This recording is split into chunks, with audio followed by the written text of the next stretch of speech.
Un cours en miracle, Fondation for Inner Peace, édition Octave. Je lis du texte, chapitre 8, section 7, le corps comme moyen de communication, et leçon 61, je suis la lumière du monde.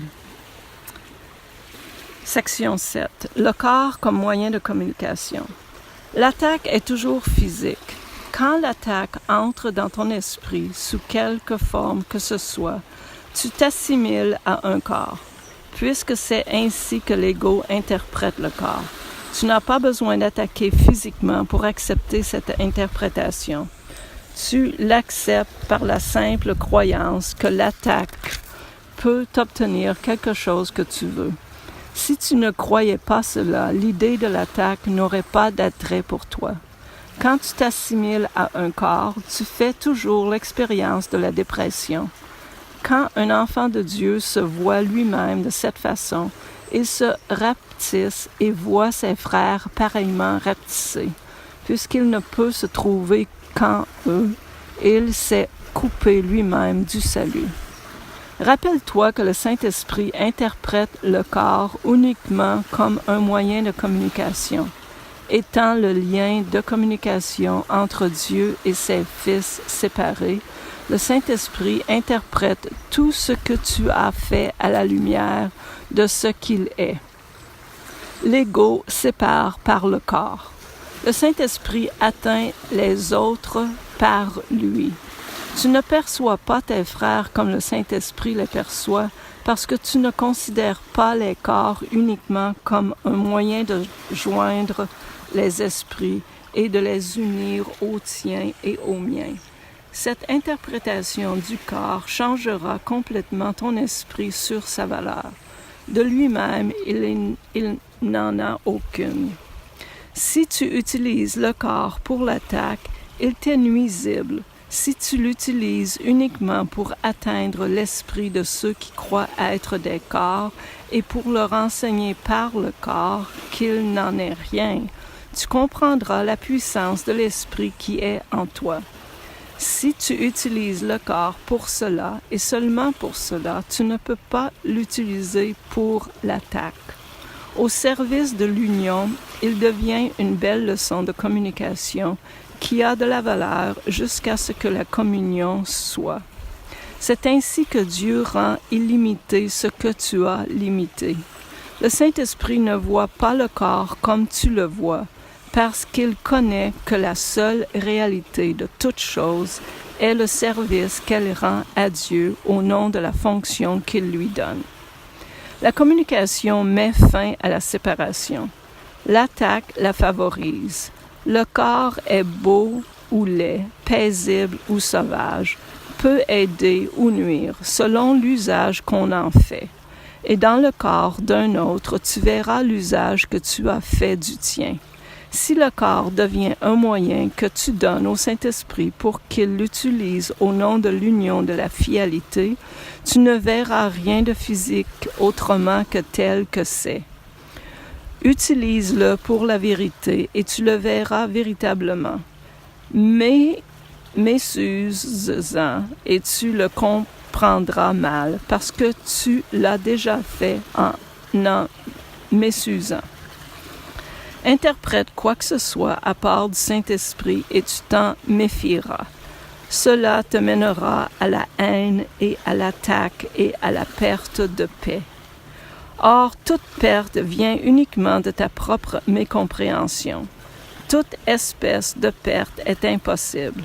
Mais quand tu regardes un frère comme une entité physique, sa puissance et sa gloire sont perdues pour toi. De même que les tiennes. Tu l'as attaqué, mais tu as dû d'abord t'attaquer toi-même. Ne le vois pas de cette façon pour ton propre salut, qui doit lui apporter le sien. Ne lui permets pas de se rapetisser dans ton esprit, mais donne-lui délivrance de sa croyance en la petitesse et échappe ainsi de la tienne. Comme partie de toi, il est saint. Comme partie de moi, tu l'es. Communiquer avec une partie de Dieu lui-même, c'est aller par-delà le royaume vers son Créateur, par sa voix qu'il a établie comme partie de toi. Réjouis-toi donc que de toi-même tu ne puisses rien faire. Tu n'es pas de toi-même. Celui de qui tu es a voulu pour toi la puissance et la gloire, avec lesquelles tu peux parfaitement accomplir sa volonté, sa sainte volonté. OK. OK, je me suis perdue. Tu n'es pas limité par le corps et la pensée ne peut pas être faite chair. Or, l'esprit peut être manifesté par le corps s'il va au-delà du corps et ne l'interprète pas comme une limitation. Chaque fois que tu vois quelqu'un d'autre comme étant limité au corps ou par le corps, tu t'imposes cette limite à toi-même. Es-tu désireux d'accepter cela quand le seul but de ton apprentissage devrait être d'échapper des limitations? Concevoir le corps comme un moyen d'attaque et croire qu'il pourrait en résulter de la joie, c'est l'indication claire et nette d'un piètre apprenant. Il a accepté un but d'apprentissage qui est en contradiction flagrante avec le but unifié du curriculum, un but qui interfère avec son aptitude à accepter ce but pour sien. La joie est un but unifié et un but unifié est seulement de Dieu. Lorsque le tien est unifié, c'est le sien. Crois que tu peux interférer avec son but et tu as besoin du salut. Tu t'es condamné toi-même, même la condamnation n'est pas de Dieu. Par conséquent, elle n'est pas vraie, pas plus qu'aucun de ses résultats apparents. Quand tu vois un frère comme un corps, tu le condamnes parce que tu t'es condamné toi-même. Or, si toute condamnation est irréelle, et elle doit l'être puisque c'est une forme d'attaque, alors elle ne peut pas avoir de résultat. Ne te permets pas de souffrir des résultats imaginaires de ce qui n'est pas vrai. Libère ton esprit de la croyance que cela est possible. Dans cette complète impossibilité réside ton seul espoir de délivrance. Mais quel autre espoir voudrais-tu? La délivrance des illusions consiste seulement à ne pas croire en elles. Il n'y a pas d'attaque, mais il y a une communication illimitée et par conséquent un pouvoir et une entièreté illimitée.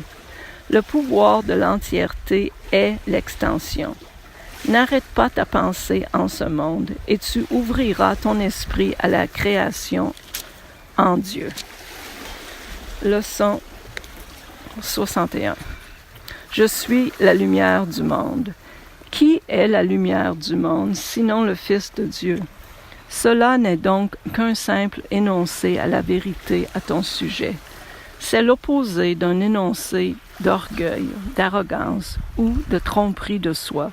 Cela ne décrit pas le concept de soi que tu as fait.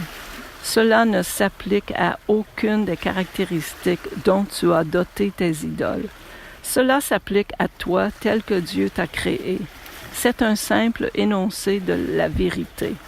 Pour l'ego, l'idée d'aujourd'hui est le summum de la glorification de soi. Mais l'ego ne comprend pas l'humilité qu'il prend pour un rabaissement de soi. L'humilité consiste à accepter ton rôle dans le salut et à n'en prendre aucun autre. Ce n'est pas de l'humilité que d'insister pour dire que tu ne peux pas être la lumière du monde si telle est la fonction que Dieu t'a assignée. Il n'y a que l'arrogance qui affirmerait que cette fonction ne peut être pour toi. Et l'arrogance est toujours de l'ego. La véritable humilité requiert que tu acceptes l'idée d'aujourd'hui parce que c'est la voix de Dieu qui te dit qu'elle est vraie. C'est un premier pas vers l'acceptation de ta fonction réelle sur terre. C'est un pas de géant vers la prise de ta juste place dans le salut. C'est l'assertion positive de ton droit d'être sauvé. Et c'est l'admission du pouvoir qui t'est donné de sauver autrui. Tâche de penser à cette idée aussi souvent que possible aujourd'hui. C'est la réponse parfaite à toutes les illusions et donc à toute tentation.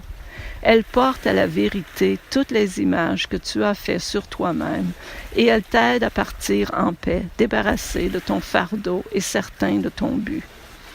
Autant de périodes d'exercice que possible devraient être entreprises aujourd'hui, bien que chacune n'ait pas besoin de dépasser 1 minute ou 2. Elle devrait commencer en te disant « Je suis la lumière du monde. Cela est ma seule fonction. C'est pourquoi je suis ici. » Puis, pense à cet énoncé pendant un moment, de préférence les yeux fermés si la situation le permet. Laisse quelques pensées pertinentes te venir à l'esprit et répète-toi l'idée si ton esprit s'égare de la pensée centrale. Assure-toi de commencer et de finir la journée par une période d'exercice. Ainsi, tu t'éveilleras en admettant la vérité à ton sujet. Tu la renforceras tout le long de la journée et tu t'endormiras en réaffirmant ta fonction et ton seul but ici. Ces 2 périodes d'exercice peuvent être plus longues que les autres si tu trouves qu'elles t'aident et si tu veux les prolonger. L'idée d'aujourd'hui va bien au-delà de la vue mesquine de l'ego sur ce qui est et ce qu'est ton but. Pour toi qui apporte le salut, cela est bien sûr nécessaire. C'est le premier de plusieurs pas de géant que nous ferons dans les quelques semaines qui viennent. Essaie aujourd'hui de commencer à bâtir un solide fondement pour ces avancées. Tu es la lumière du monde. Dieu a bâti son plan pour le salut de son Fils sur toi. Merci.